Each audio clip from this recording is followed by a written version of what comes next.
Tanks are often seen as massive beasts, but history also produced some of the smallest ever built. Among them were tankettes, tiny, light-armed tanks designed for scouting and infantry support rather than heavy combat. Though lacking the firepower and armor of larger tanks, these miniature machines played key roles in the interwar years and early World War II. Let's check out the 10 smallest of them all. Number 10. The M22 Locust. The American M22 Locust was a unique airborne light tank developed during World War II for British paratroopers. At 3.9 meters long and weighing 7.4 tons, it was larger than most tankettes but still within the ultralight category. It carried a crew of 3 and mounted a 37mm M6 gun, giving it real firepower compared to most tankettes. Armor protection was modest, with 9 to 12.5mm of steel, meaning it could withstand small arms but little more. Only about 830 were built, and it saw limited service with the British in Operation Varsity in 1945. It could be transported by glider, giving airborne forces their own armored support. Despite its small size, it straddled the line between a tankette and a very light tank. Its poor performance and vulnerability meant it was retired quickly after World War II. The Type 92 tankette. The Japanese Type 92 was introduced in 1932 as a cavalry support tankette. At 3 meters long and weighing around 3.5 tons, it carried a crew of 2 or 3 and was armed with 13mm machine gun and 1 or more 6.5mm machine gun. Armor protection was 6mm, suitable only for small arms resistance. It saw service in Manchuria and northern China during the early 1930s. The Type 92 was relatively fast and reliable in rough terrain, intended to operate alongside cavalry units. Around 167 were built, making it a niche but important vehicle in Japan's early mechanization. Although quickly outclassed, it played a pioneering role in Japanese mobile warfare. Number 8. The Type 97 Tankette. The Japanese Type 97 Tankette was introduced in 1937 as a turreted tankette with more firepower than earlier designs. At 3.68 meters long and weighing 4.7 tons, it carried 2 crewmen and mounted either a 37mm Type 94 gun or a 7.7mm machine gun. Armor ranged from 4 to 16mm, given slightly better survivability than the earlier Type 94. It was used extensively in the Second Sino-Japanese War, at Normanham against the Soviet Union and in World War II. While small and mobile, it struggled against Allied tanks like the Stuart and Sherman. Nevertheless, its 37mm gun allowed it to at least threaten lightly armored vehicles. Around 616 were built, making it an important part of Japan's pre-war armored doctrine. Number 7. The Type 94 Tankette. The Japanese Type 94 tankette entered service in 1934 and quickly became the most widely used armored vehicle in the Imperial Japanese Army. At 3.8 meters long and weighing 3.4 tons, it carried 2 crewmen and was armed with 6.5mm Type 91 machine gun. Its armor was between 8 and 12mm. Thousands were produced and deployed in China and throughout the Pacific during World War II. The Type 94 proved highly mobile and reliable in rough Asian terrain, often used as a reconnaissance and infantry support vehicle. However, its lack of firepower and armor made it very vulnerable when facing Allied tanks later in the war. Number 6. The Carro Veloce 33.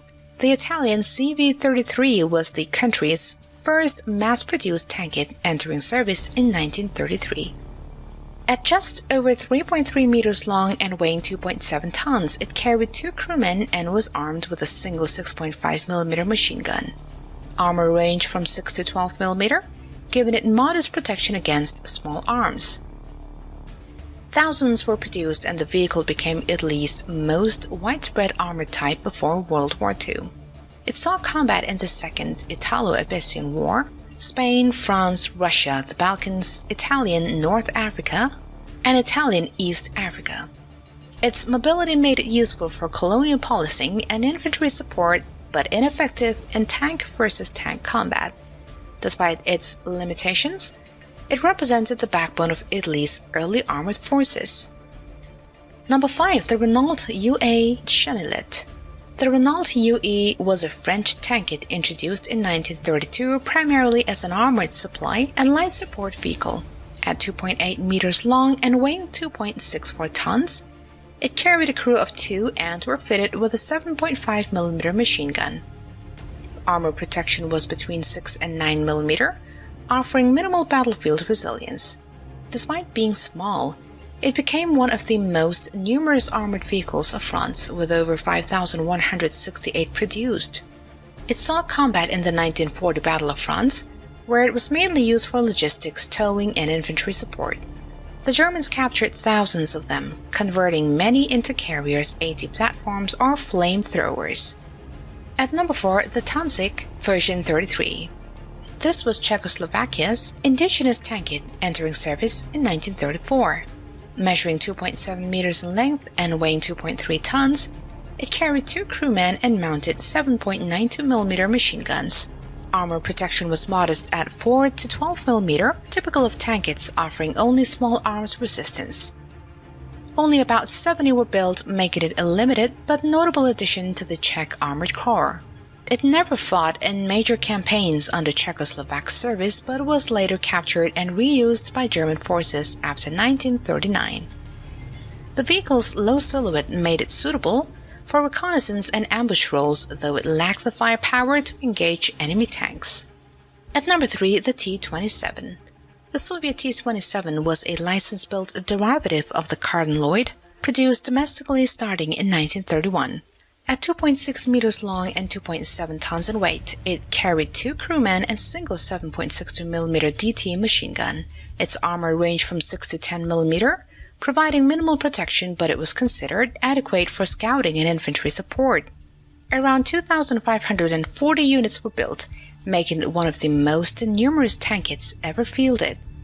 The T-27 saw combat in Central Asia against insurgents and during the early stages of World War II, though by then it was badly outdated. Its small size allowed it to cross terrain where larger tanks struggled, and it was even tested as an airborne vehicle for paratroopers. The T-27 was phased out by 1941, but continued to serve in training and secondary roles. At number 2, the TK3.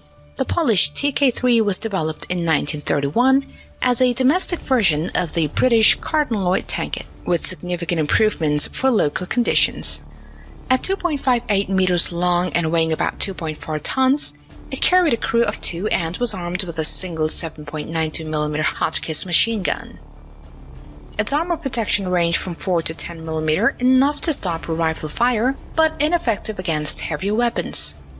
Around 575 were built, making it the backbone of Poland's armored reconnaissance forces during the early 1930s. The TK3 saw heavy combat during the German invasion of Poland in 1939, where it was badly outmatched by German armor. Despite its limitations, it was highly mobile and capable of operating on difficult terrain, giving Polish troops valuable scouting ability. Number 1. The Carden-Loyd tankettes. The British Carden-Loyd tankette Mark VI tankette, designed in the late 1920s, is widely regarded as the pioneer of the tankette concept. At just 2.4 meters long and weighing about 1.5 tons, it carried a crew of 2 and single machine gun. Its armor was minimal, only 6 to 9mm, enough to stop small arms but vulnerable to anything heavier. Despite its weakness, it was highly mobile and simple, making it attractive for export. Over 450 were built and sold or licensed to countries like Italy, Poland, the Soviet Union, and Japan, inspiring their domestic tankette lines. It fought in conflicts across Europe and Asia. The small size allowed it to be easily transported and concealed, but its combat effectiveness was low against modern armor. Still, its influence was massive, forming the foundation for almost every other tankette on this list. With this, we'll see you guys again in our next video. Bye-bye.